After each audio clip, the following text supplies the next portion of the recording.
¿Cuáles son las incidencias de la reforma tributaria en la figura del AIU? El AIU es Administración, Imprevistos y Utilidad. Entonces, miren, hasta el 2016, los únicos casos, ¿cierto?, en los que uno podía generar el IVA solo sobre lo que se llama el componente de AIU, no sobre el valor total de la venta o de la prestación del servicio, sino solo sobre el componente del AIU, eran básicamente 3 casos, y esos mismos 3 casos siguen iguales.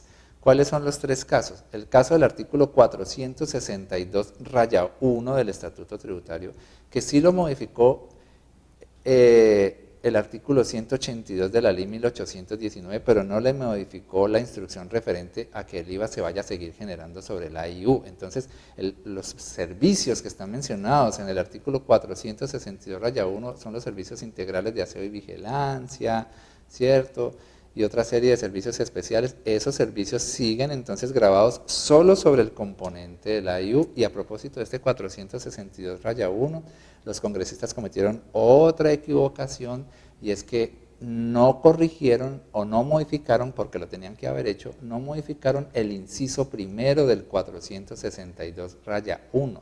Sí le hicieron otras modificaciones, que fue al parágrafo. Por ahí en el parágrafo del 462-1 fue donde le hicieron la modificación, pero no modificaron el inciso primero del artículo 462-1. Y cuando usted lee el inciso primero del 462-1, usted leería textualmente que el IVA sobre el AIU es un IVA que se tiene que cobrar solo con el 16%. Se equivocaron los congresistas de no haber actualizado este primer inciso, porque hoy día el IVA ya no queda, la tarifa general no es del 16, sino del 19. Entonces, el problema de que no hayan actualizado este primer inciso del artículo 462-1 ya va a llevar a varias interpretaciones. En mi criterio, esto se volvió una norma especial. La norma especial, como quedó, es una norma expresa que me dice: en estos servicios del artículo 462-1, el IVA se cobra solo sobre el AIU, pero con tarifa del 16. Entonces, si eso es norma especial prima sobre norma general. Y si esto es norma especial, entonces estos servicios seguirían generando solo el 16% y sobre el AIU.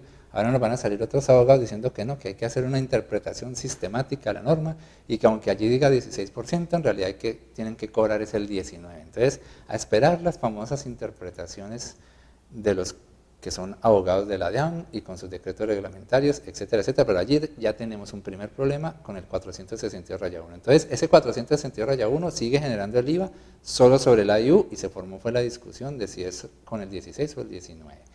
Y el otro artículo que también manejaba un IVA sobre el AIU es el 468-3, numeral cuarto, que habla de unos servicios grabados al 5% y solo sobre el AIU. En ese numeral cuarto del artículo 468-3 se le hizo una modificación también a ese numeral cuarto del artículo 468-3, pero no se hizo ningún cambio en relación a que los servicios que allí están mencionando son disque servicios de vigilancia, pero prestados por empresas. Le quitaron lo de con ánimo de alteridad o espíritu egotista, le quitaron todo eso. Entonces son simplemente empresas de vigilancia y otros servicios que prestan el servicio con personas discapacitadas. A eso es a lo que se refiere el numeral cuarto del artículo 468-3. Entonces, ellas siguen prestando o cobrando el IVA solo sobre el componente del AIU, y lo van a cobrar al 5%, porque ese es un artículo especial,